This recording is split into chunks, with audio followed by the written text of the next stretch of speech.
পূর্বাঞ্চলে police officers housing সোসাইটিতে হামলার অভিযোগ উঠেছে। মঙ্গলবার রাতে একটি পুলিশ কার্যালয়ের পাশাপাশি কয়েকটি বাড়িতেও হামলা চালানো হয় বলে অভিযোগ পাওয়া যায়। এ সময় লুট করে নেওয়া হয় পুলিশ কার্যালয়ের বেশ কিছু মালামাল, ভাঙচুরও চলে। এছাড়া হামলা চালিয়ে লুটপাট করা হয় বেশ কিছু বাড়িতে। গভীর রাতে এসব হামলা চালানো হয়। বাড়ির তালা ভেঙে ভেতরে প্রবেশ করে হামলাকারীরা। তবে এই হামলা বা লুটপাটের ঘটনা স্থানীয়রা অস্বীকার করছেন।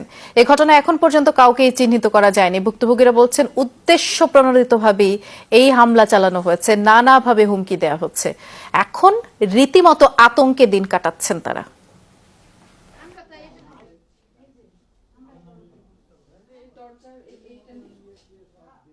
আসলে এটা লুটপাট হয় না, এখনো অনেক টিমগুলো আছে, এগুলো বৃষ্টির পানি জঙ্গিয়ে ভেঙে গেছে। মোটর নিয়ে গেছে, আসে দেখি আগে সর্বপ্রথম দেখি গেট ভাঙ্গা, তারপরে দেখি চারিদিকে সব ভাঙ্গা, তারপরে মনে করেন যা দেখি মোটর নাই, ভিতর ঢুকে দেখি ফ্রিজ দেখলাম।